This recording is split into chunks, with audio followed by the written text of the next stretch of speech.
This episode of the podcast is sponsored by Aleph Beta. How can we make Tisha B'Av feel relevant and meaningful for us today when the destruction of the Beis HaMikdash was so long ago? These questions may be impossible to answer, but on Tisha B'Av, they are just as impossible to ignore.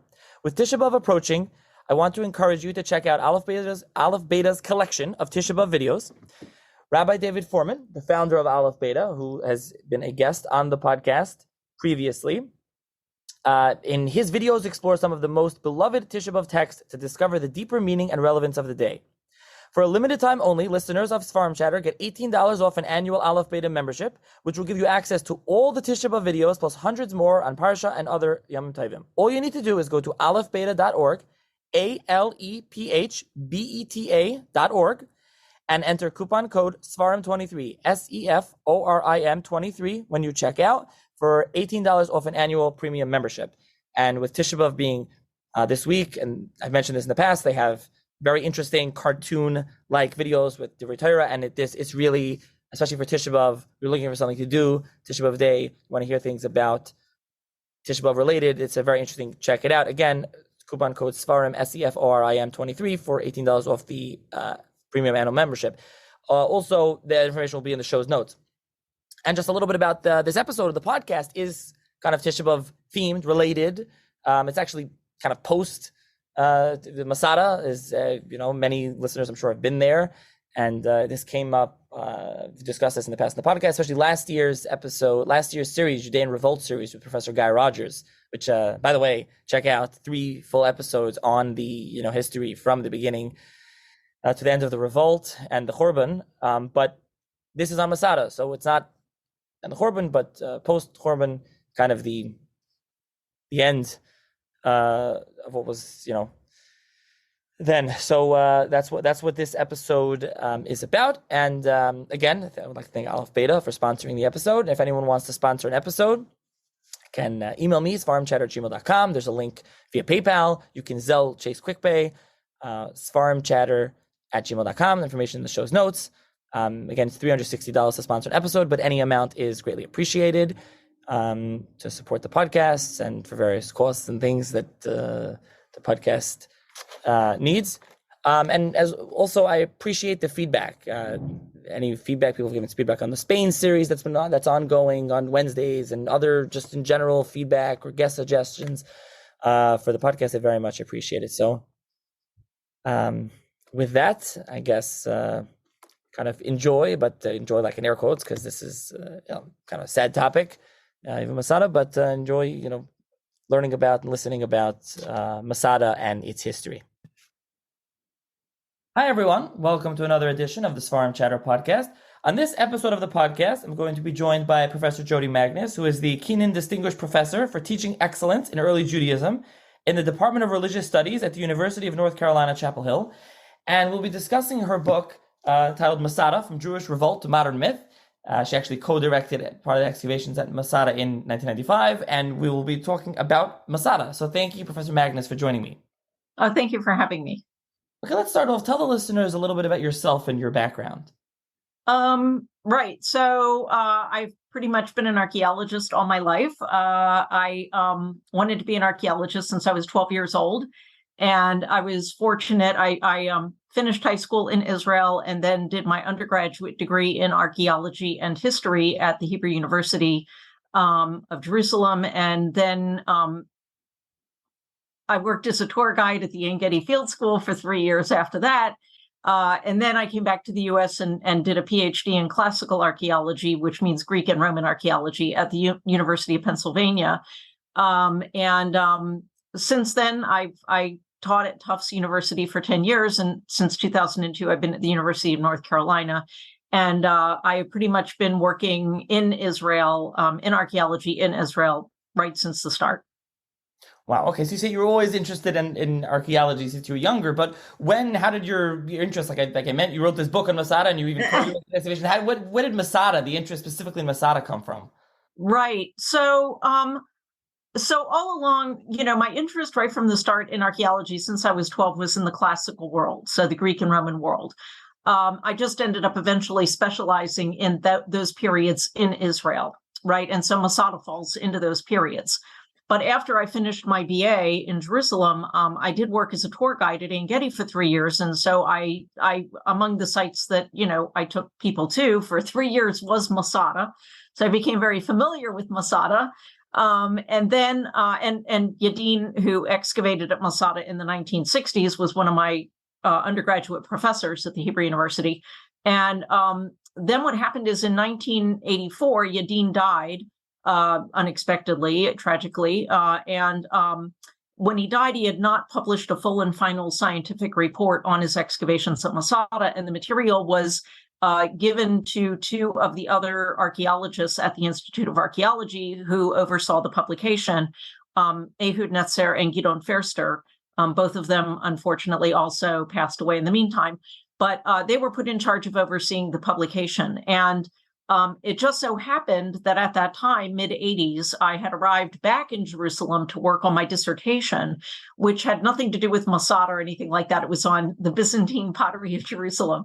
But I was working in the Institute of Archaeology on that pottery. And one day, Gidon, who again had been one of my undergraduate professors also, came by and asked if I would be interested in working on material from Yadin's excavations because they were looking for people to work on the material. And I was actually interested in the Byzantine pottery because there is a Byzantine monastery on top of Masada, but it was already claimed.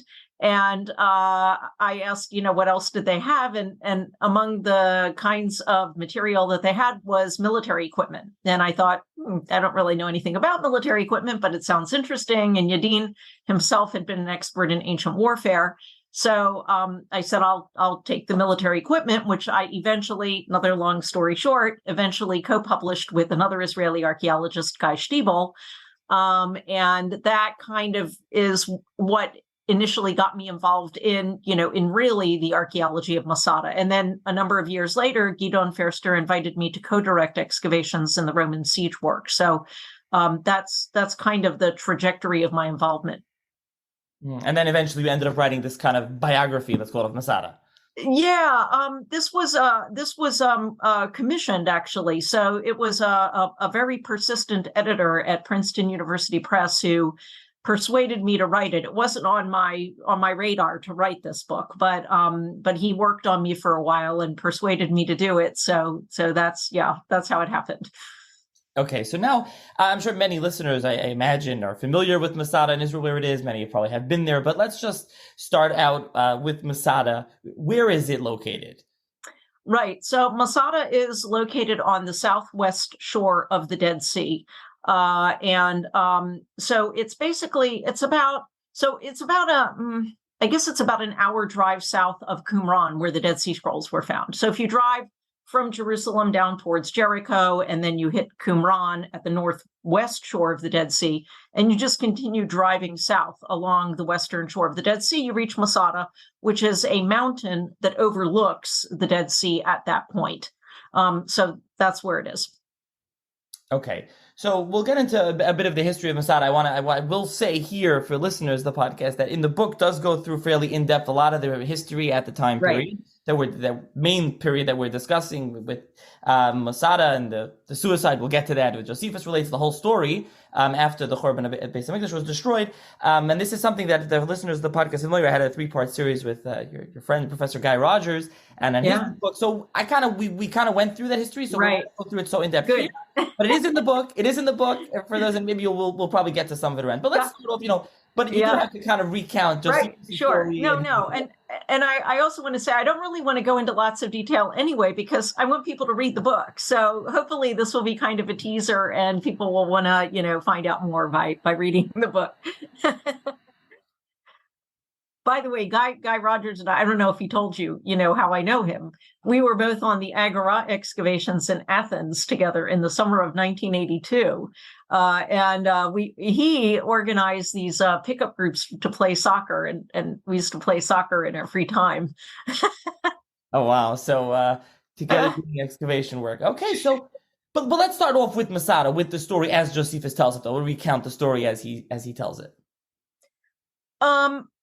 Okay, well, So we'll probably, I think you want to come back to this at the end. You know, there are a lot of controversies about the Josephus. So I think actually before we go into that, let me just mention that Josephus.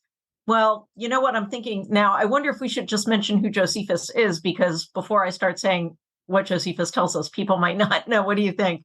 Is that okay? Yes, Right. absolutely. I should have clarified. Yeah, that. Yes. just not take it for granted that people automatically, everybody knows who Josephus is, even though it seems, you know, like so right. So our only literary source, the only written source that we have about the fall of Masada, or actually about Masada really, is Josephus. And Josephus was a Jewish man who lived in the first century CE. He was born in the year 37 CE in Jerusalem. He was from an aristocratic family, and what happened? And he claims to have been precocious as a young man, and claims to have been a member of different Jewish sects at various times in his life, including the Essenes, who are associated with the Dead Sea Scrolls. And then in the year 66 CE, when the Jewish revolt broke out against the Romans, the first Jewish revolt, the Jews set up a provisional government and divided the country into districts. And Josephus, whose Jewish name, his Hebrew name, was Joseph, son of Mattathias, Yosef ben Mattityahu. Josephus is a later Latinization of his name. So when the revolt broke out in 66, Josephus was put in charge of the district of Galilee for the provisional Jewish government. And what happens then is that the Romans send troops to put down the revolt under the command of a general named Vespasian. And Vespasian marches from the area of Syria to the north, from Antioch down towards Judea. And the first part of the country that he reached was Galilee, which was the area under Josephus's control. So Josephus was really the first person to kind of have to confront, the Roman onslaught. And I mean, Galilee fell pretty easily to the Romans. The Jews just were no match. I mean, they were outnumbered, they were outtrained, they didn't have the equipment. And eventually Josephus found himself holed up in a cistern on the side of the last fortress under his command in Galilee, which is called Yodfat in Hebrew or Jotapata in Greek. And there were 40 soldiers. He tells us there were 40 soldiers under his command who decided to make a suicide pact instead of giving themselves up alive to the Romans, and they drew lots. And somehow, as Josephus himself writes, through fate or contrivance, he drew the last lot. And did not commit suicide, but gave himself up alive to the Romans. That's why, in sort of the long view of Jewish history, Josephus is considered a traitor to the Jewish cause. When led before Vespasian, Vespasian did not kill Josephus outright, but instead took him alive into captivity.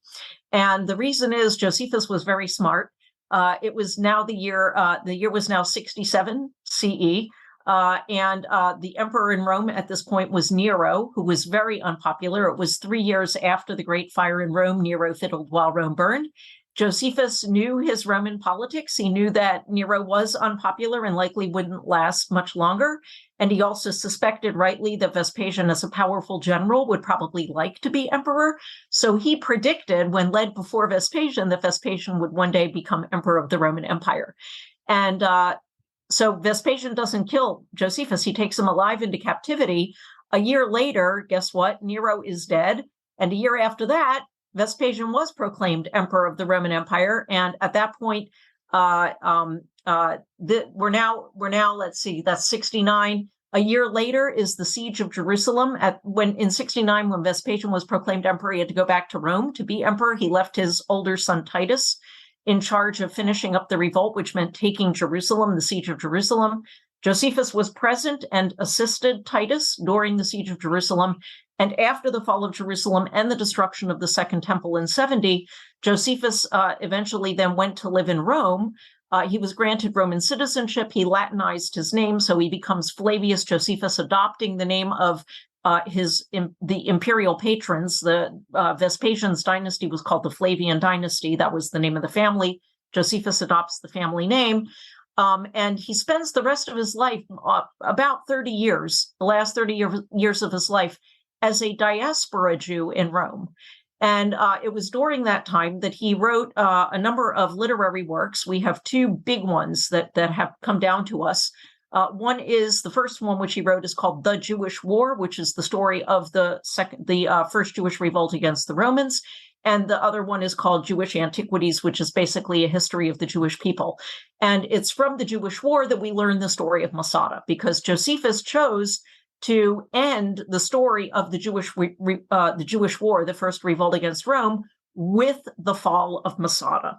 So our main, or really only, literary source on Masada is from Josephus's account. And one of the problems with this, and the reason why there are some controversies, is because he is the only source. So we don't have any other literary source that tells us about this, and therefore it's impossible to independently verify whether all of the information that Josephus provides is true or accurate or not. And the reason why this is a question is because, just like most writers, and especially ancient historians, Josephus was not an unbiased writer.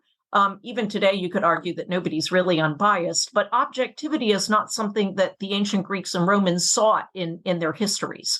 They didn't seek to be objective. That wasn't a concept that existed. And so Josephus clearly has biases that influenced his presentation of the story.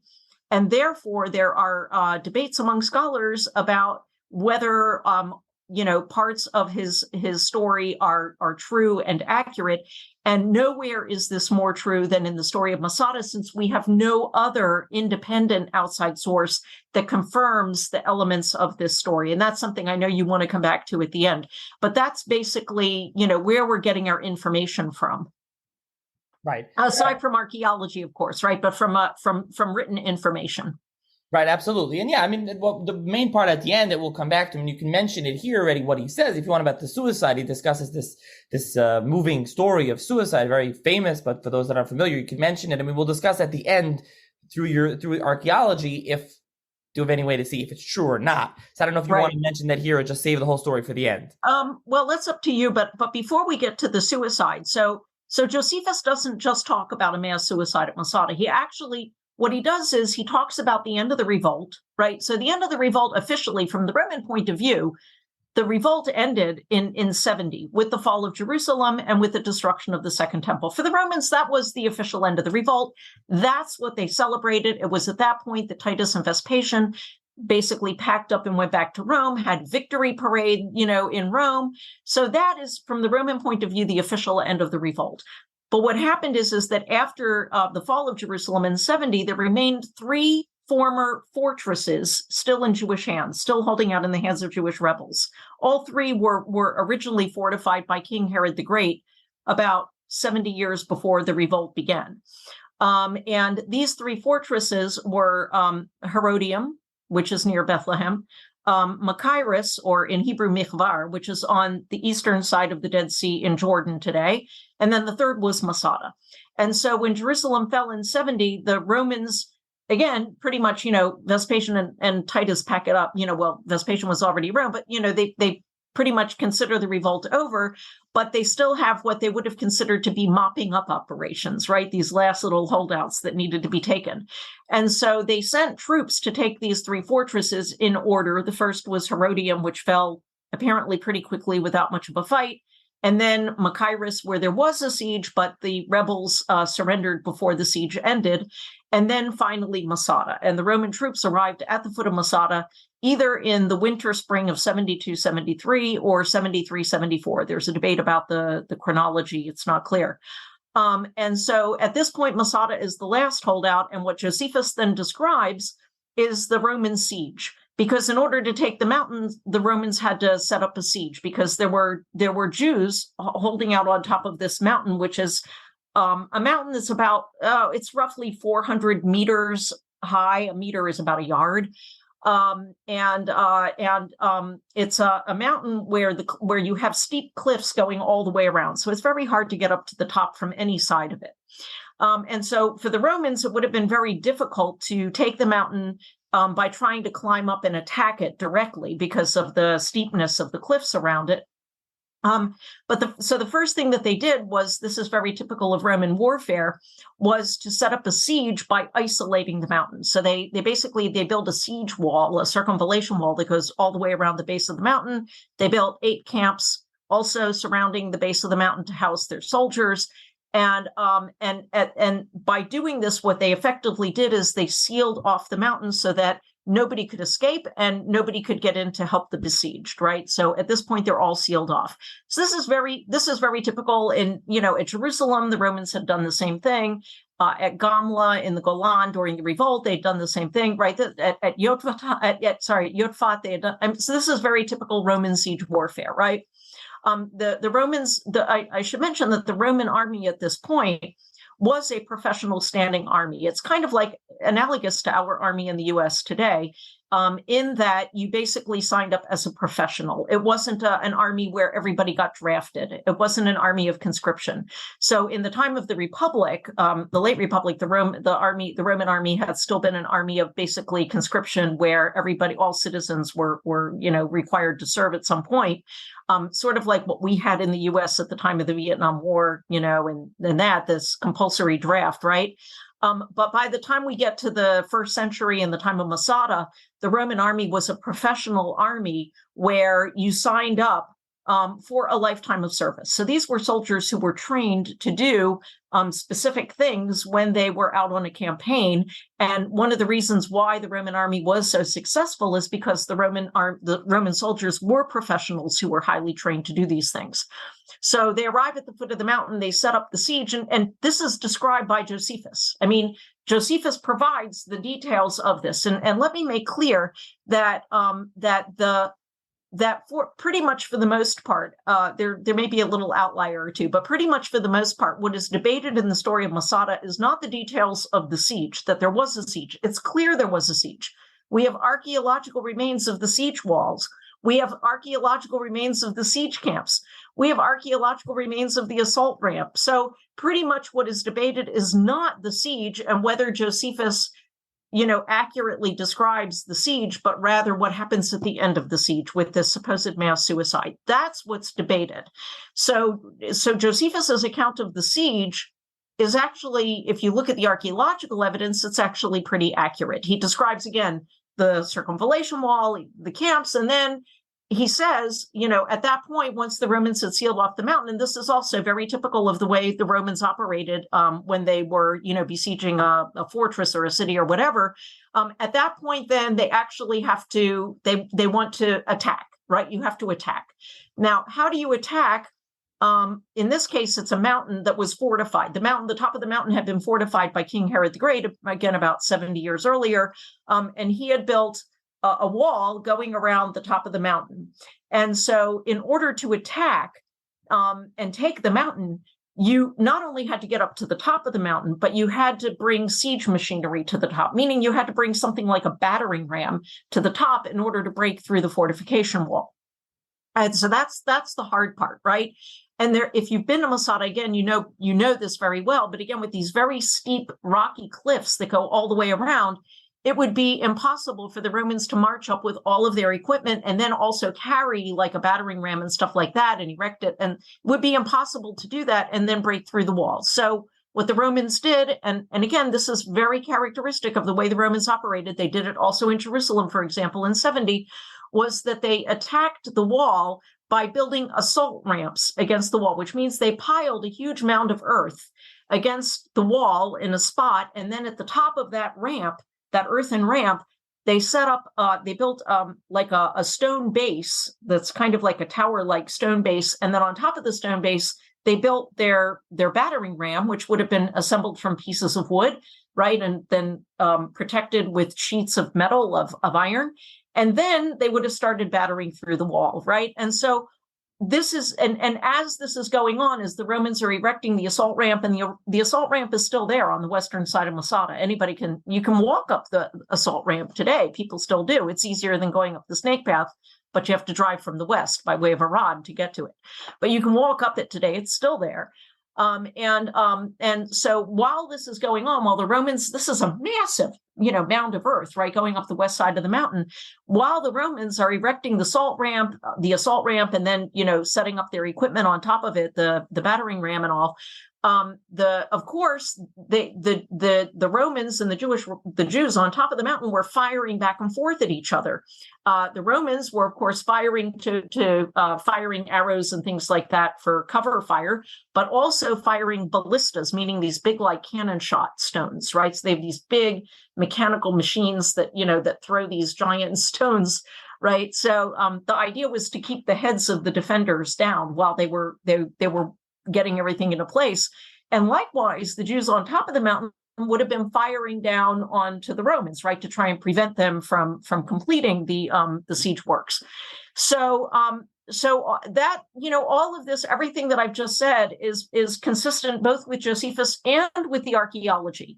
And in fact, when you go to Masada today, you can still very clearly see the remains of the siege works, which I think are probably, if not the best preserved, certainly one of the best preserved examples of Roman siege works anywhere in the world.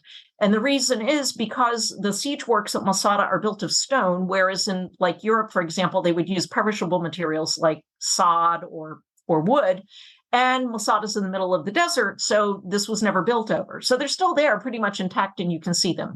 So the debates about the fall of Masada, when you talk about that, you have to separate out the siege part from what happens at the very end of the siege, which is the mass suicide story. And we can leave that and come back to it if you want, or we can do it now, but that's a whole, that's a whole different thing. Okay, so we'll leave that. We can tease it now. We can get back to it at the end. You kind of finish your book with that. Okay, so now we can get into Masada and the exploration. So there's a whole chapter in your book that is really interesting stories, interesting characters. I don't know. You can pick whichever ones you want to talk about. Early explorers of Masada, right? Chapter 2. Yeah. I mean, there's like you say, there's a whole chapter on it, and each one has a story, and they're really very interesting. I mean, the very first identification of Masada was made by a couple of American explorers who never actually got to Masada. They were at Engedi, which is north of Masada, and they were kind of looking in the distance and identified this mountain because the mountain in Arabic wasn't called Masada, it was called Seba. And so it had a different name, and it wasn't, nobody had, the original name had been lost over the course of the centuries, right? Because there was nobody living there for hundreds and hundreds of years. So they were actually, these two Americans who were like standing in Engedi and looking in the distance were the first ones to make that identification. And that was in I think it was 1838 or something like that. And so then what happens after that in the 19th century? So I should actually just frame this by saying that in the 19th century, and especially as you go on into the latter part of the 19th century, there was a huge amount of Western, by which I mean Western European and American also, interest in the Holy Land, right? In exploring the Holy Land and in the archaeology of the Holy Land. And all of this was connected to, the Bible, right? These were guys who were coming to the Holy Land to explore and kind of, identify things that they knew from the Bible. And so there's this kind of, and so the story of the exploration of Masada is kind of part of that, right? With all these, they were guys, sorry, they were all guys pretty much who were doing this. But anyway, so yeah, there's, I don't think we need to go into the story of all of them, except one thing that I will say, and that readers will get if they read the chapter, your listeners will get, is that today, to visit Masada today is easy, especially since, Israel, after 1967, when it took, the area of the West Bank, so the area, from along the western shore of the Dead Sea, from, let's say, Qumran and Jericho down to Engedi, that area before 1967 was in Jordan, right, under Jordanian rule. So that's technically the West Bank. So if you wanted to reach Masada before 1967, you had to go all the way around to the west side by way of Arad and get to the western side, the foot of the ramp, the assault ramp, and go up that way. Since 1967, the Israelis then made a highway along the western shore of the Dead Sea, which simply just goes right along the western shore, north to south. And you can very easily now drive from Jerusalem down to Jericho, down to Qumran, through Engedi, and then to Masada. And that whole drive is probably about like an hour and a half, or maybe an hour and 45 minutes, something like that. So it's really easy today to get to Masada. And once you get to the foot of Masada, if you're coming on the east side like that, which is where most people come from, then you can take the cable car up. And the cable car, there's been a cable car there since I think it's 1972. But in 1999, the Israelis built a new cable car that's even better than the old one because it goes all the way to the top. And so it's very easy to get, and so when you go to Masada today, you don't it's hard to appreciate the difficulty of the 19th century explorers who really had this was a way remote, wilderness. For some reason that's really weird. A lot of them, or at least in the beginning, many of them they did their exploration of Masada in like the height of the summer when it's both hottest and of course driest. And so there are examples of these early explorers who died because they didn't have water to drink, or they ran out of water to drink, and they got sunstroke and they got heat exhaustion, and dehydration, the whole thing. Some of them, there are stories, some of them actually ran out of water to drink, so they drank the water in the Dead Sea, which contains so many minerals that it kills you. There's all these stories. So I think it's part of the interesting thing is to look back at the challenges that these early explorers faced, and to appreciate, even though not all of them were necessarily great scientists, some of them were, but to appreciate what it took for them to be able to, document what they did. And this is important because in a lot of cases, remains that existed in the 19th century have since been obliterated or are not preserved any longer. And so sometimes all we have in certain cases for certain things are their records of what they documented along the way. So, I think that's really, I don't think it's necessary to go into all of these, various characters, and some of them really are characters.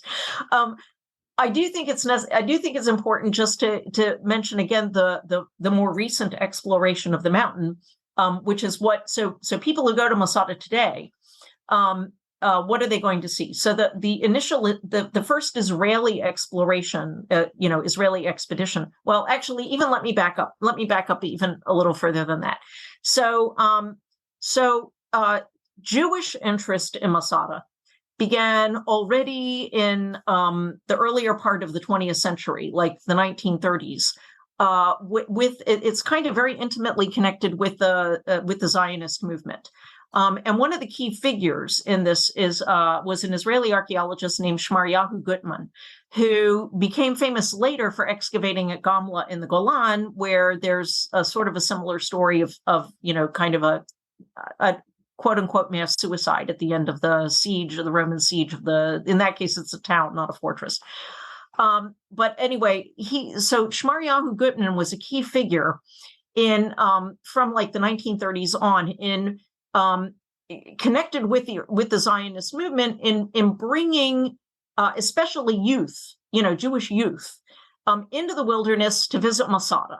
And it was like a big thing that you went trekking into the desert and then climbed to the top of Masada, which you have to realize at that time, to get to the top of Masada at that time was much more difficult, right? Not only was there no cable car, but the paths that you walk up today didn't exist, right? They hadn't been developed yet.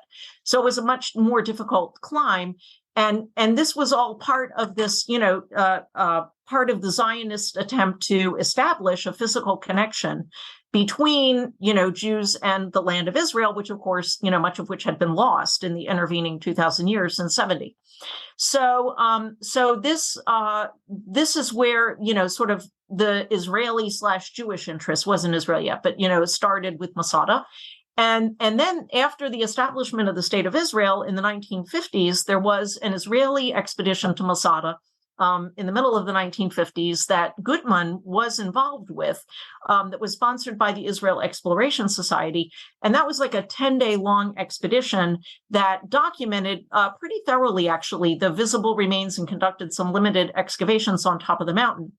And that was where things stood until 1963. And in 1963, it was Yigael Yadin, who, of course, had been chief of staff of the Israeli army, and also, one of Israel's most eminent archaeologists. So he then launched this massive expedition to the top of Masada, which went on, not continuously, but went on until 1965, and involved hundreds of volunteers, both from Israel and abroad.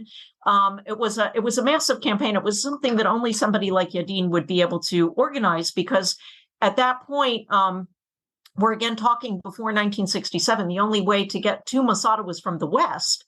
And so you could come around from the south, right? So you could have come to the foot of the snake path on the east from all the way around from the south. But even then, there was no cable car to get up to the top at that point. And so what Yadin did was establish his base camp where everybody slept in tents at the foot of the Roman ramp, at the foot of the assault ramp. And basically in the same area where the Romans had this engineering field for putting together their siege machinery 2,000 years earlier. And he organized this. And I mean, again, only somebody like Yadin really could have done this organizationally. And so most of the remains that visitors to the top of Masada see today were excavated by Yadin. And subsequently, some of it has been restored, of course, open to the public, and it's now maintained by the Israel Parks Authority, right? So that's what people will see today. Okay, so let's talk a little bit about those finds, about what was up there. There was obviously a shul, mikveh, there was rooms, there was pottery. Right. There's a lot of different things. So tell us what was up there. What's up there? Yeah, well, so we haven't mentioned Herod, so I'll just mention because you can't really, because the initial, so most of what people see on top of the mountain now is not from the time of the revolt. It's actually from, again, about 70 years, a little more than 70 years before the revolt, from the reign of King Herod the Great. Herod was a client king who ruled Judea on behalf of the Romans from the year 40 BCE until his death in the year 4 BCE. Josephus tells us that Masada had been fortified previously, before the time of Herod, by one of the Hasmonean kings. There's a debate about which Hasmonean king, that it had been fortified previously, but the archaeological excavations on top of Masada have been unable to identify any buildings that are earlier in date than the time of Herod. We do have some finds that predate the time of Herod, pottery, some scattered pottery, stuff like that, but not actual buildings. And so this doesn't mean that Josephus is incorrect. What the reasonable explanation, and I think this is what people think, and this is what I think too, is that when Herod fortified the top of Masada, he basically obliterated the earlier buildings. And so we don't have the earlier buildings. He overbuilt them, right? And so we don't have their remains. There's a very similar situation, by the way, at Caesarea, which was also rebuilt by Herod, but where there had been something there before that. So Herod, when he was client king of Judea on behalf of the Romans, built a series of fortified palaces along the eastern and southeastern frontier of his kingdom. And Masada is one of these. There's a whole row of them. So if you go north in the Jordan Valley, you have Alexandrium Sartaba, for example. And then if you continue south towards Jericho, there's Kypros overlooking Jericho and Dok Dagon. And then if you continue south behind Qumran, you have Orkania, and then you have Herodium, which I mentioned, and Machaerus on the other side of the Dead Sea. So Masada is simply one in a line of fortified palaces that Herod built on the eastern frontier of his kingdom. It's just the most famous one because of the mass suicide story. If it wasn't for the mass suicide story, Masada would just have the same reputation as all the rest of them, really. So when visitors go to Masada today, most of what they see, not all, but most of what you see there are Herod's buildings. And Herod built Masada, as I said, as a fortified palace. So basically what he has on top of the mountain are palaces. There's actually two palaces. There's an administrative palace and a residential palace. And then there's some smaller buildings that were also like little palaces to accommodate visitors and stuff like that. So you have these palatial buildings on top of the mountain. So again, those are the Herodian things. Plus, he fortified the top of it. And we have the fortifications, which is the wall that goes around the top of the mountain and the gates and their towers. So pretty much all of that is Herodian, and those buildings contain, first of all, they're decorated. They're palatial. The palatial buildings are decorated in a palatial style. So you have mosaic floors and wall paintings, and stuff like that, stuccoed walls. And there are also other features in some of the buildings. For example, Depending on who you follow, there's a variant number of mikvaot, Jewish ritual baths, already from the time of Herod. Certainly, these also existed and were used and maybe added to at the time of the revolt, but at least in the time of Herod, there appear to have been some mikvaot on top of Masada already. And then, besides the Herodian buildings, what you see on top of Masada are the things that the Jewish rebels added. So what happens is that 70 years after Herod's death, in the year 66 CE, this Jewish revolt breaks out against the Romans, and bands of Jewish rebels go down to Masada and take over the top of the mountain and pretty much stay there for the duration of the revolt. And I should mention that all the people who were on top of Masada during the course of the revolt, so basically we're talking about people who were on top of Masada between the years 66 when the revolt breaks out and 73 or 74 when Masada falls to the Romans. So during that period of time, most of the people, a majority, wasn't necessarily a big majority of the people on top of the mountain would have been rebels who belonged to a certain faction, a rebel faction, a Jewish rebel faction called the Sicarii, which means the daggermen. But there would have been other groups there as well. So, for example, it's been suggested, Yadin suggested this, and I actually think this is correct. Not everybody agrees that there were groups of Essenes, the group that lived at Qumran and deposited the Dead Sea Scrolls in the nearby caves, that there were some members of that sect on top of Masada. And probably, maybe other groups as well, but also pretty much certainly groups that were unaffiliated, Jewish refugees families who fled in the wake of the Roman onslaught and took refuge on top of Masada. So by the time you get to the beginning of the Roman siege, when the Romans seal off the mountain, what you have on top of the mountain is a mixture of Jews who are affiliated with different groups, but also probably just random refugees who happened to, be able to make their way there and ended up there when the siege began. And so, in addition to the buildings that Herod built, over 70 years earlier, we have buildings and remains that are associated with these Jewish groups that were on top of Masada at the time of the siege, at the time of the revolt, and Yadin found a lot of evidence of the presence of these Jewish, they were families, really. They were men, women, and children, right? So he found a lot of evidence.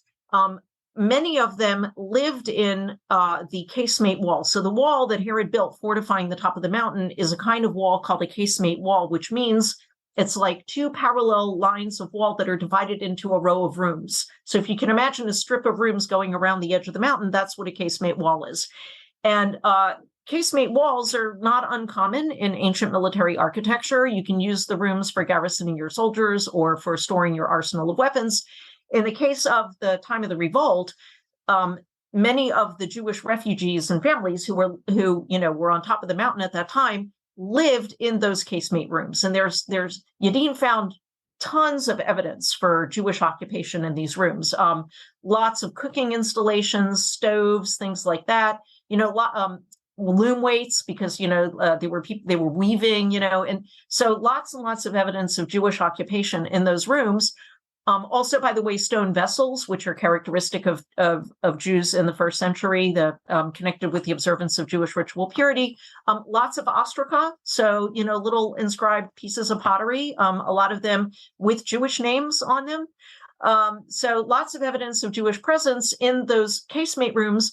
And the casemate rooms are still there, but if you go into most of them, you won't necessarily see the remains of the Jewish occupation, but the casemate rooms are still there, and visitors will see those. And then, in addition, the Jews on top of the mountain, not all of them again were rebels, occupied some of the other Herodian buildings. We can see vivid evidence of their use of some of the rooms in the palaces, and also in some cases they built their own buildings, which are very slummy. They're built of much worse than the Herodian buildings. You don't even need to be an archaeologist to see the Herodian buildings are built of these large blocks of stone, and the buildings of the Jewish rebels are built of these teeny little pieces of stone that are chinked, and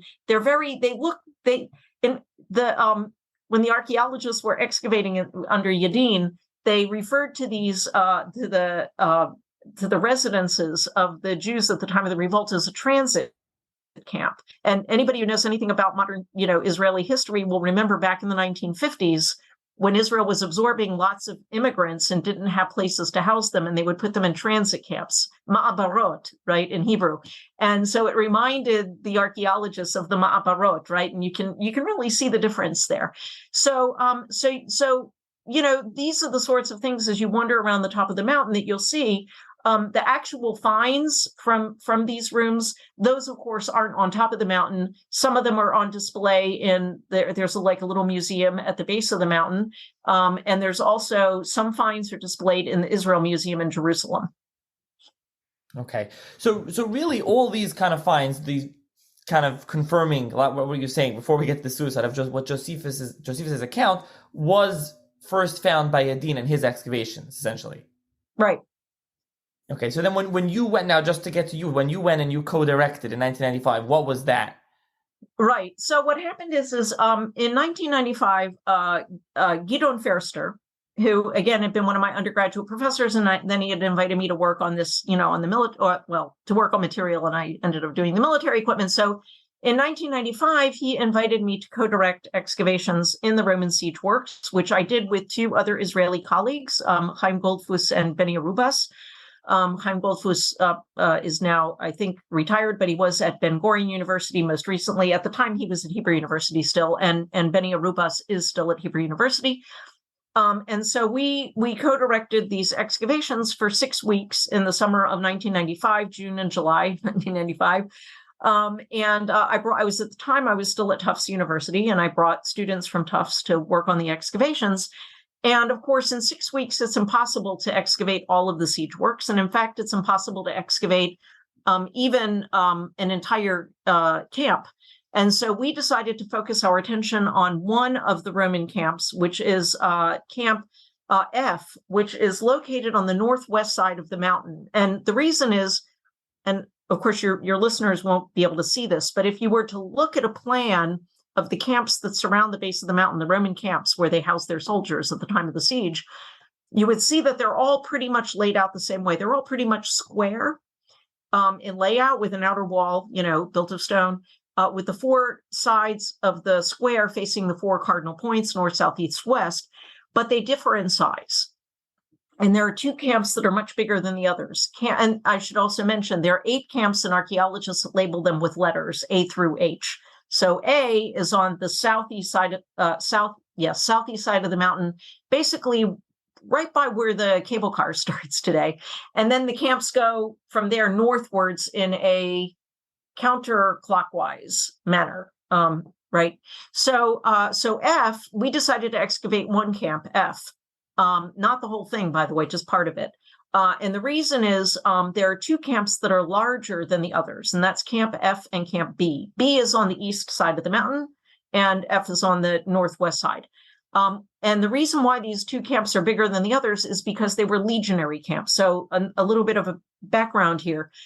During this period, again, the Roman army was a professional army, but there were, very broadly speaking, 2 main kinds of soldiers, legionaries and auxiliaries. So legionaries were sort of the main part of the Roman army. You had to be a Roman citizen to serve as a legionary.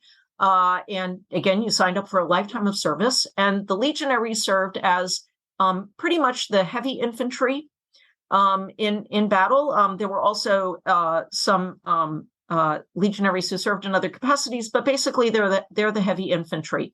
And then you had the auxiliaries, who were drafted from among non-Roman citizens, who served literally as the more mobile troops that protected the flanks of the legionaries in battles. So you would have, for example, light infantry, cavalry, archers. And the attraction as a non-citizen of signing up for a lifetime of service in the Roman army was that at the end of your service, you and your family were granted Roman citizenship. So that was the carrot. So what we know is that at Masada, there was one legion that participated in the siege of Masada, and that is the 10th Legion. The 10th Legion is a very interesting legion because they had previously participated in other parts of the revolt, including at Gamla, which I've already mentioned, and in the siege of Jerusalem.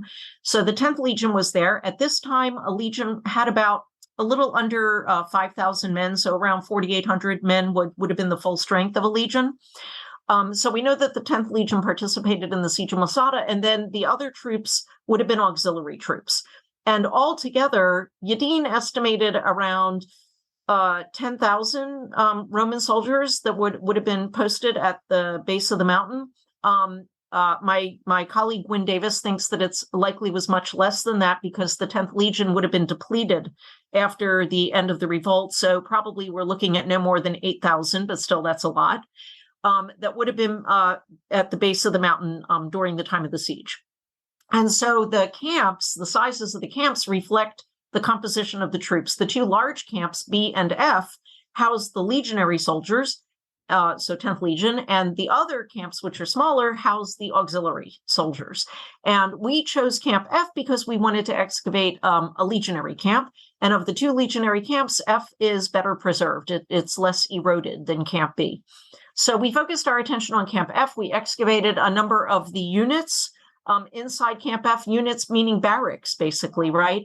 But in this case, the barracks consisted of would have been leather tents pitched over stone bases, because when the Romans conducted a military campaign in the field, they pitched leather tents. And what you see today when you look down on the camps are the stone bases that originally had leather tents pitched over them. And so we excavated a number of these they're really tent units in Camp F. And one of the things about the Roman army is because they were a professional army, they operated in a very standardized manner. If you take pretty much any Roman military camp from the same period and you look at it, you, even without excavating, you know what you're going to find because the same kinds of units are always in the same location, by which I mean, for example, the commander's unit is always in the same location. The camp headquarters is always in the same location, right? So people had already looked, even without excavation, at the remains of the Masada camps and sort of pointed out where things were. So we focused our attention on particular units inside the camp during our excavations and found a lot of really interesting stuff, actually. So we excavated the commander's tent unit, the Praetorium. We excavated the Principia, which is the camp headquarters. We excavated the Triclinium, which is the officers' mess, the officers' dining room. We excavated some examples of what are called contubernia, which are basically the barracks or tent units of the regular enlisted men. And so, these were all like really, really interesting and help us understand not just the siege of Masada, the story of the siege of Masada, but also more generally how the Roman army operated during a siege in the field. Okay. And like we said in the beginning, most of this is really discussed in the book, which I don't think I mentioned yet, but there'll be a link in the show's notes for listeners from where to purchase the book. And so the one part that we didn't get to, we kind of teased it a bunch, I don't think we should discuss it here, is the suicide. Josephus has the famous story of the suicide. And so I guess tell the listeners the story, and then we can get to these excavations, your excavations, and what we know from that. Right. So the reason why Masada is so controversial is because of Josephus's mass suicide story. And basically, when Josephus tells the story of the siege, he says that this is how the siege ended. So he describes the Romans finish the assault ramp. They bring up the battering ram. They start battering through the wall. And here I'm just going to omit some details, but they start battering through the wall.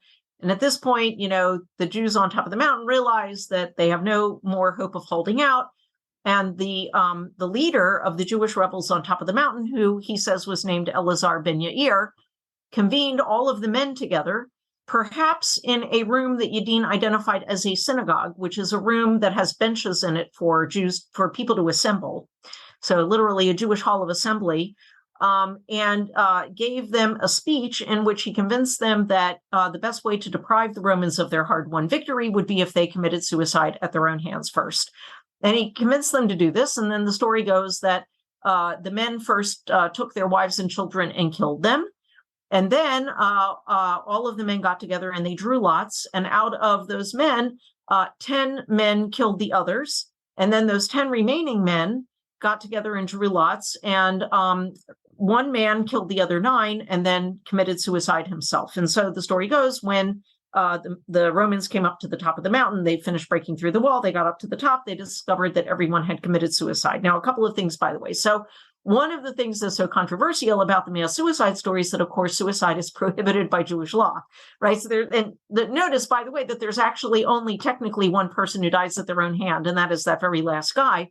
But as my eminent colleague Larry Schiffman at NYU pointed out, homicide is also prohibited by Jewish law. So that doesn't really get you out of that conundrum.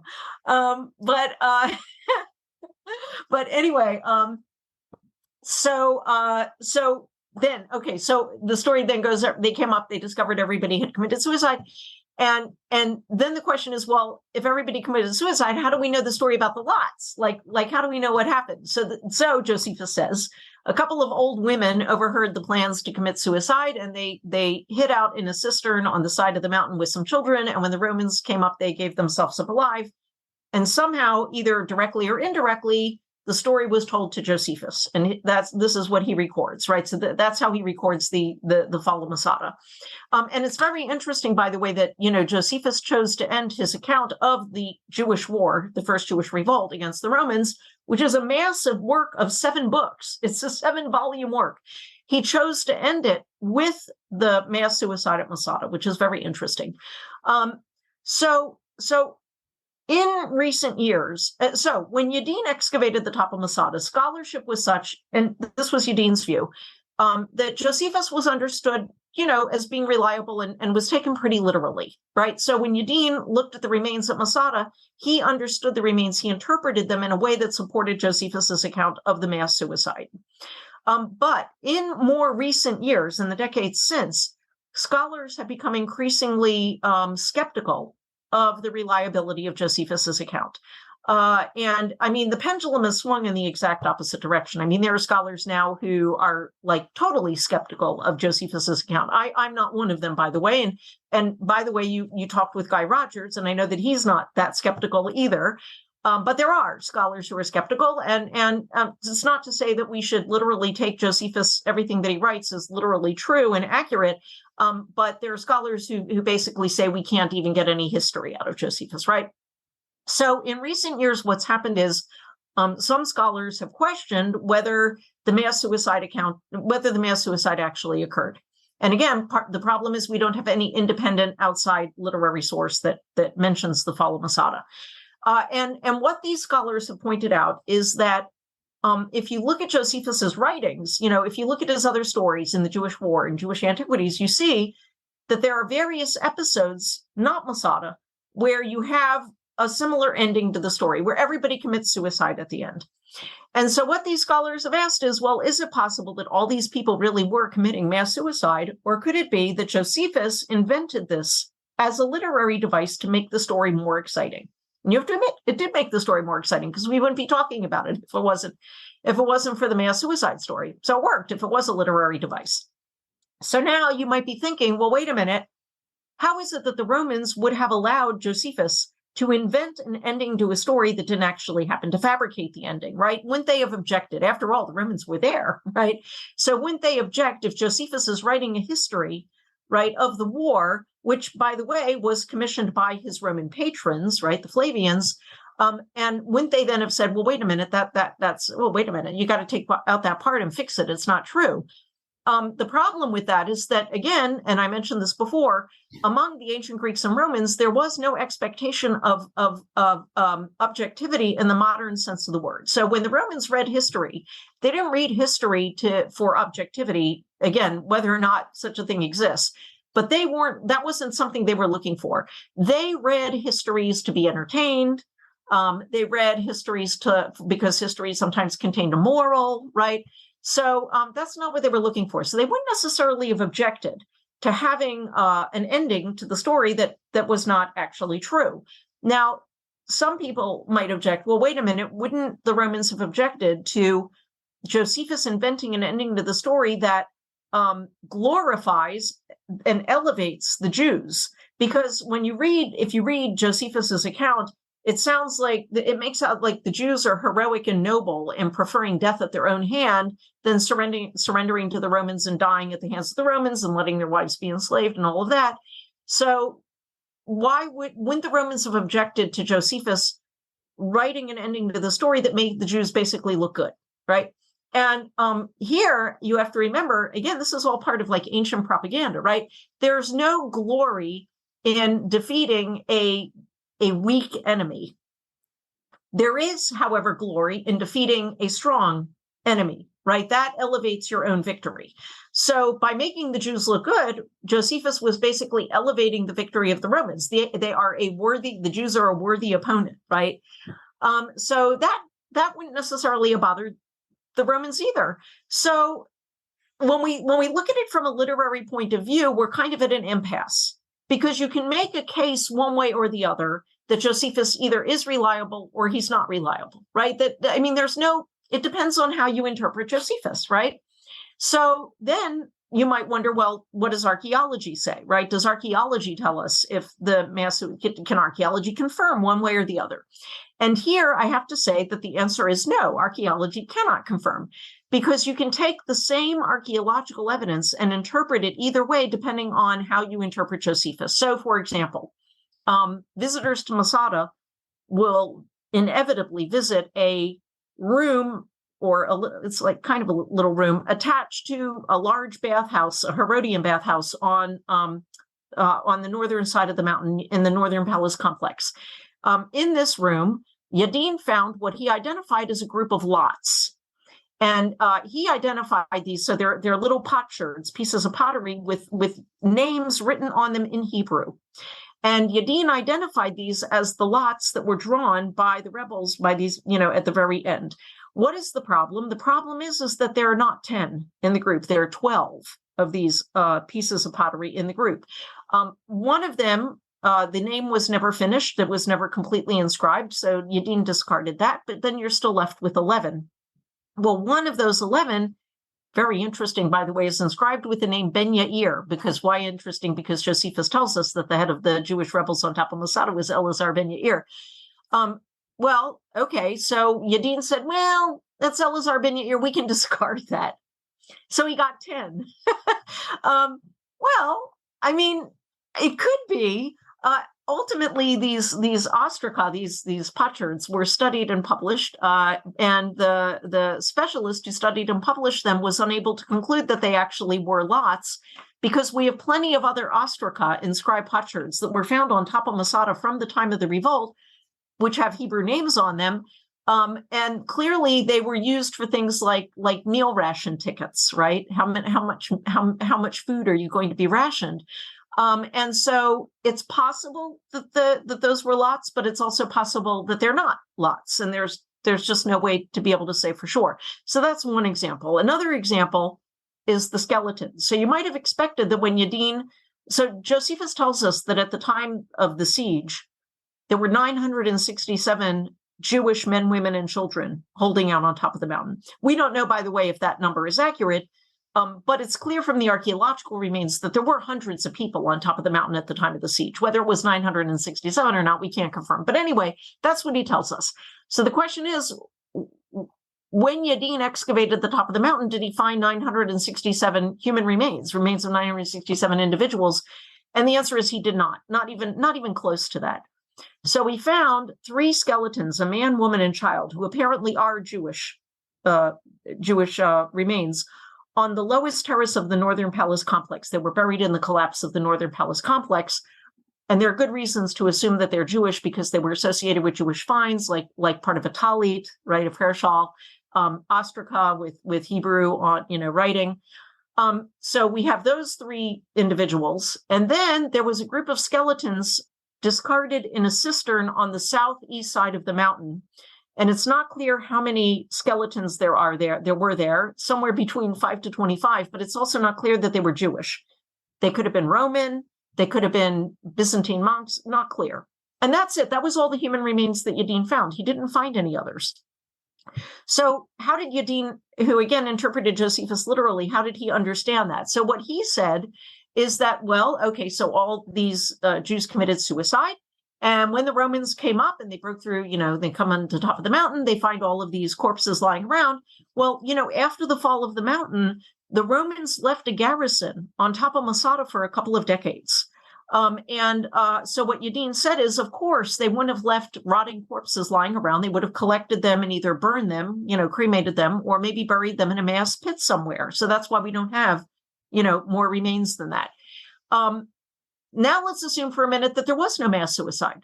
Let's assume for a minute that the Romans break through the wall. Maybe some Jews are terrified and kill themselves, but others fight, to the death, and some die, and some are led away into slavery or whatever. Well, you still have the same thing then. Whatever corpses were lying around would have been cleared away by the Romans and, cremated or buried. So, in other words, the archaeological evidence is such that it cannot prove or disprove the mass suicide story. It can be interpreted either way, depending on how you interpret Josephus. And it's funny because some of the reviews of my book have criticized me for not telling readers whether the mass suicide actually occurred or not. And that's the whole point. The whole point is that we can't determine that, right? So if you read through, you'll see the point is that we don't know.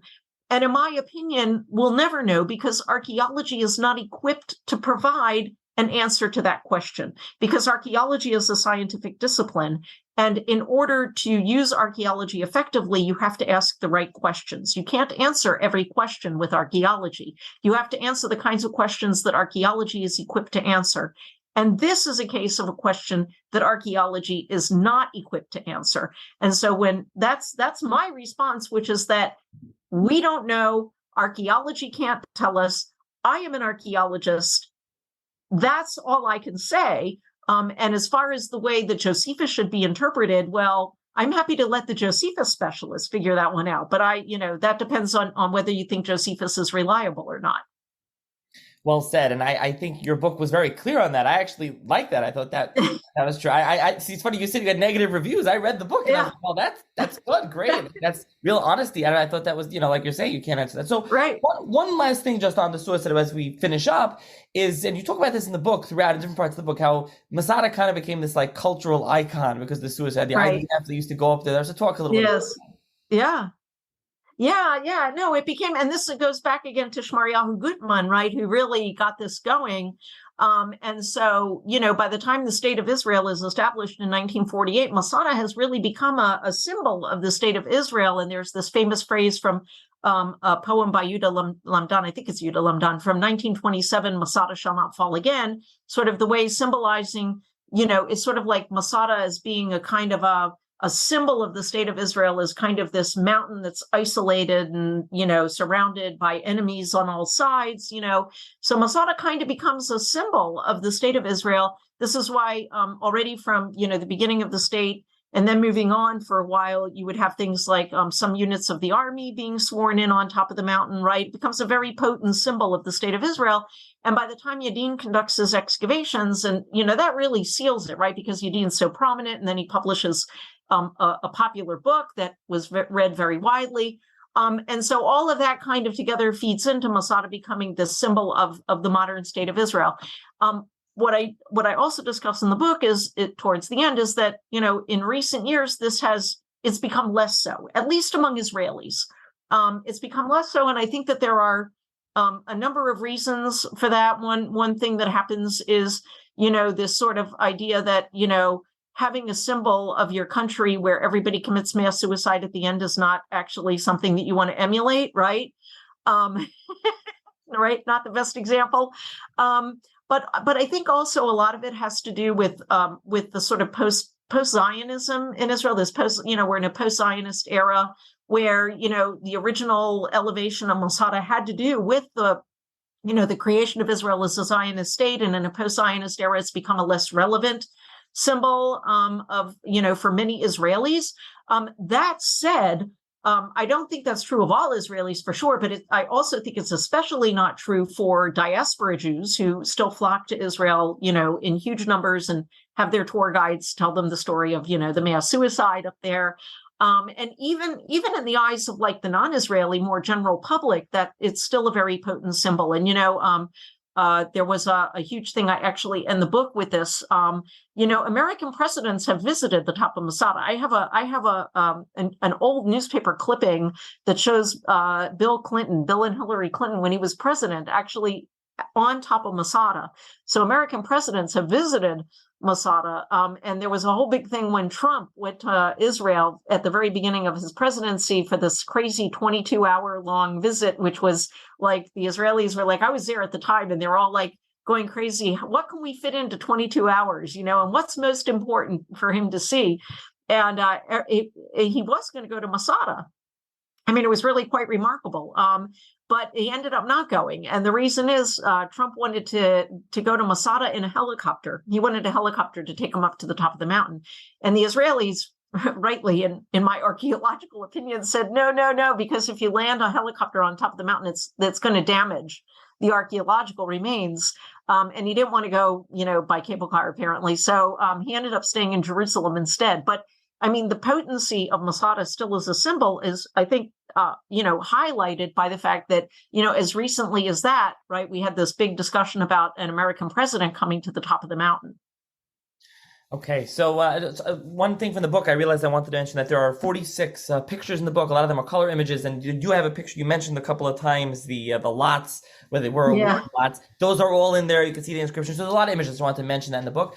And like I said, there's a lot more in the book. The early explorers are a very interesting part, and then there's the whole history leading up to which again I will refer listeners to this series I did with Guy Rogers here, or read this book. It's in here as well. You do have in your book, you have a lot more that we didn't get to. So with that, thank you very much, Professor Magness, for joining me. And like I said, I will put a link in the show's notes where anyone interested can purchase the book and read the book. And thank you for joining me. Thank you, Nachi. Bye.